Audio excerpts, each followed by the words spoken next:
මෑතකදී අප ආයතනයේ අංශ ප්‍රධානියෙක් එයාගේ සේවකයෙක් ගැන අපට කරුණු ඉදිරිපත් කළා. එයා ඉස්සර තරම් වැඩ කරන්න උනන්දුත් නැහැ. වෙලාවට වැඩට එන්නෙත් නැහැ. සමහර දවසට නිතර නිවාඩු ගන්නවා. වැඩ කරන්න ගියත් ඔහේ කල්පනා කරගෙන ඉන්නව නිසා අපට කතා කරලා කිව්වා මෙයත් එක්ක කතා කරලා බලලා මට උපදේශක් දෙන්න කියලා. අපි මේ අසප්‍රදානට බොහොම ස්තුතිවන්ත වෙන්න ඕනේ මේ ප්‍රශ්න අපිට ගෙනාවට. අපි මෙයත් එක්ක ගොඩක් කතා කළා. කතා කරාට පස්සේ අපට තේරුණා මෙයා ඉන්න ප්‍රශ්න ටික මොනවද කියලා. මම කතාව මෙහෙමයි. මම හොඳ සේවකයෙක්. රුපියල් ලක්ෂයකට වඩා වැඩි පඩි ගන්න පුද්ගලයෙක්. බිරිඳයි දරුවයි එක්කලා සතුටින් ජීවත් වෙන පුද්ගලයෙක්. ජීවත් වෙච්ච පුද්ගලයෙක්. මෙයාගේ වැටුපෙන් එයාගේ පවුල සමග සතුටින් ජීවත් වෙලා තිබ්බා. මෙයාගේ ගමන් පහසුවට වැඩට යන්න එන්න ඕන නිසා එයා මොකද කළේ? පඩියෙන් ලීස් එකක් දාලා බයික් එකකුත් ගත්තා. බයික් එක ලීස් එකත් ගෙවාගෙන යනවා. මෙහෙම ගෙවාගෙන යන අතර වාරේ කොහොමත් මෙයාගේ තාත්තා මෙයාත් එක්ක තමයි ජීවත් වෙන්නේ. තාත්තා හදිසියෙම අසනීප වුණා. තාත්තට ටිකක් බරපතල වෙච්ච නිසා තාත්තා වෙනුවෙන් ගොඩක් වියදම් දරන්න සිද්ධ වුණා. මෙයා සල්ලි ඉතුරු කරලා තිබ්බේ නෑ ගොඩක්. එතකොට මෙයාට තාත්තා වෙනුවෙන් වියදම් දරන්න ඕන නිසා සල්ලි ණයට ගන්න සිද්ධ වුණා. බැංකුවට ගියාට බැංකුවෙන් ණයට සල්ලි දුන්නේ ඇයි? මෙයා දැනටමත් යාළුවෙකුට ණයක් ගන්න ඇපේට අත්සන් කළා. යාළුවා බැංකුවට පොලු තියලා. මෙයාගේ නම ක්‍රිබ් එකට ගිහිල්ලා මෙයාට බැංකුවෙන් ණය දෙන්නේ නැහැ. මෙයාට වෙන විකල්පයක් තිබ්බේ නැහැ සල්ලි හොයාගන්න. මොකද කරේ? තාත්තා එයාට ලියලා දීපු ඉඩම පොලි මුදලාලිට දීලා සල්ලි ගත්තා. ඒ වියදම් වලට අවශ්‍ය 4,50,000ක් විතර අරගෙන තිබ්බා. ඔයාලන්ද පොලි අනුපාත කීයද කියලා? 10ක්. මාසෙකට 10 පොලියට තමයි මෙයා සල්ලි අරන් තිබ්බේ. එතකොට මාසෙකට රුපියල් 45,000ක් මෙයා පොලිය ගෙවන්න ඕනේ. මාසෙකට ලක්ෂයක් විතර පඩි අරගෙන 45,000ක් විතර මාසෙකට පොලිය ගෙවන්න ගියාම ජීවත් වෙන්න අමාරුයි. මේකම තමයි ලංකාවට වෙලා තියෙන්නේ. ලංකාවේ ආදායමෙන් 40%කට වඩා ගත්තු ණය වෙනුවෙන් පොලිය ගෙවනවා. ඉතින් අපි මේ පුද්ගලයා ගැන කතා කරන්නේ. එතකොට මේ නිසා තමයි මෙයාට දැඩි මානසික පීඩනයක් ඇති වෙලා තිබෙන්නේ. ඔයා දන්නවද? ලංකාවේ පසුගිය වර්ෂ 3 තුල 10,000කට වැඩි ප්‍රමාණයක් සියදිවි හානි කරගෙන තිබෙනවා. මේ අතරින් 4 වෙනියට වැදගත්ම හේතුව මොකද්ද? දැඩි මූල්‍ය අර්බුදය. පුද්ගලික මූල්‍ය අර්බුදය තමයි සල්ලි නැතිකම තමයි එක හේතුවක් සියදිවි හානි කරගන්න. පොලිස් වාර්තාවලට අනුව. ඒ නිසා සල්ලි නැහැ කියලා කියන්නේ අර්බුදයක්. මිනිස්සු සියදිවි හානි කරගන්න මට්ටමටම යනවා. ඉතින් මෙයාගේ කතාවෙන් අපිට ප්‍රශ්න 3ක් මතුවෙනවා. ඒක තමයි එයාට නොහැකි වෙලා තිබෙනවා ණය කළමනාකරණය කරගන්න. යමෙකුට ණය කළමනාකරණය කරගන්න ඕනේ නම් ඒ පිළිබඳව අපි කරලා දීර්ඝ වීඩියෝව බලන්න පුළුවන්. ණය අරගෙන දිනු වෙන හැටි කියන වීඩියෝව. ඊට පස්සේ ඔහුගේ මූල්‍ය කළමනාකරණය කරගෙනත් නැහැ සාර්ථකව. ඒ සඳහාත් අපි දීර්ඝ වශයෙන් ලංකාවේ වැඩිම දෙනා බලපු වීඩියෝ තියෙනවා අපේ මූල්‍ය කළමනාකරණය පිළිබඳව. අනිත් වැදගත් කරුණ මොකද්ද? හදිසියකට ගන්න සල්ලි තියලා නැහැ. සල්ලි තියලා නැහැ. ඉමර්ජන්සි ෆන්ඩ් එකක් හදලා නැහැ. හදිසි අවශ්‍යතා අරමුදලක් හදලා නැහැ. එහෙමත් නැත්නම් හදිසි අවස්ථා අරමුදල ඉමර්ජන්සි ෆන්ඩ් එක ගැන තමයි අපි මේ වීඩියෝවෙන් කතා කරන්නේ.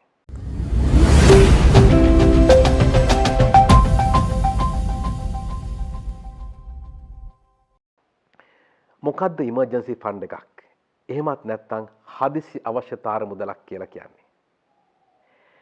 අපට හදිසි අවස්ථාවක් වෙන්නේ අවශ්‍යතාවයක් වෙන්නේ කොයි වෙලාවෙද කියලා අපි කවුරුත් දන්නේ නැහැ. අපට හදිසි රෝගාතුර තත්ත්වයක් වෙන්න පුළුවන්.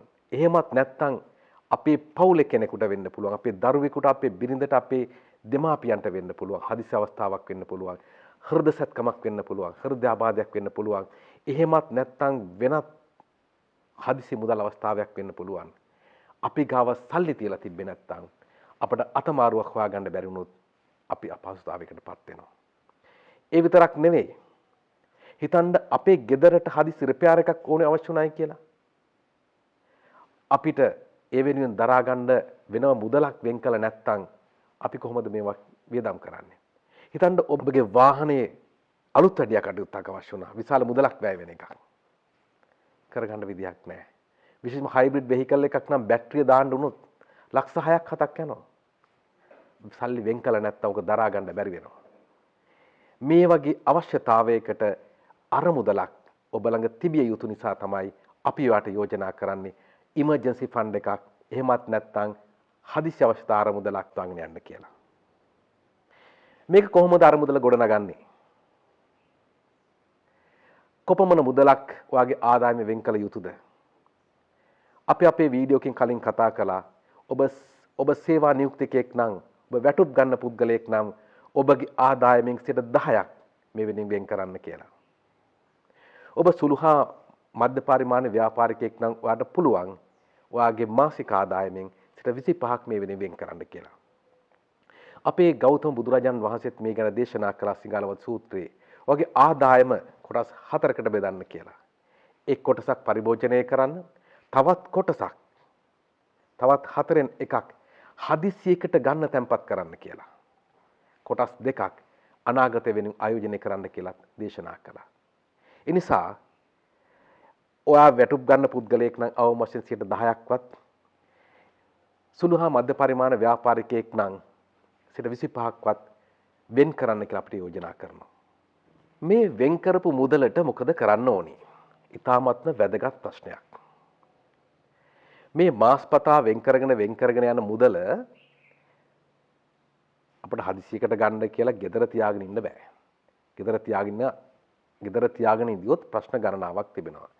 සොර සතුරු වෙන්නත් පුළුවන්. පොලියක් හම්බ වෙන්නෙත් නැහැ. ඒ නිසා මේක අනිවාර්යයෙන්ම බැංකුවක තැන්පත් කරන්න ඕනේ. මොන බැංකුවක මොන ගිණුමක තැන්පත් කරන්න ඕනේද? ගොඩක් කට්ටිය යෝජනා කරයි වාට මේක ඉතිරි කිරීමේ ගිණුමක තියන්න කියලා. ඉතිරි කිරීමේ ගිණුමක පොලිය ලැබෙන්නේ 2%ක් 3ක් විතර. ඉතින් මේ මුදල ඉතිරි කිරීමේ ගිණුමක තියෙන එක යෝග්‍ය නැහැ කියන එක තමයි මගේ අදහස. හැබැයි ඔයාට මේ මුදල හදිසියකට ගන්නත් අවශ්‍ය වෙනවා. ඒ නිසා මම ඔයාට යෝජනා කරන මේ මුදලෙන් මේ ඔයා එක්රැස් කරගත්ත මුදලෙන් මාස 3ක විතර ආදායමක්. ඒ කියන්නේ මාස 3ක විතර ආදායමක් මාසෙකට ඔබ ලක්ෂයක වැටුපක් ගන්න පුද්ගලයෙක් නම් ලක්ෂ 3ක විතර මුදලක් ඔයාගේ ගිණුමක විවෘත කරන්න. මොකද්ද ගිණුම? money market account එක. money market account කියලා තියෙනවා ගිණුම් වාණිජ බැංකුවල. ඒකක තැන්පත් කරන. ඒකට සාමාන්‍ය ලැබෙන පොලිය ඉතිරි කිරීමේ ගිණුමට ලැබෙන පොලියට වඩා වැඩි. ඒකම වාට ඒ මුදල ඕන වෙලාවක බැංකුවෙන් ගන්න පුළුවන්. හැබැයි සමහර බැංකු money market account එකක් ඕපන් කරන්න ගියාට පස්සේ කොන්දේසි කීපයක් දාන්න පුළුවන්.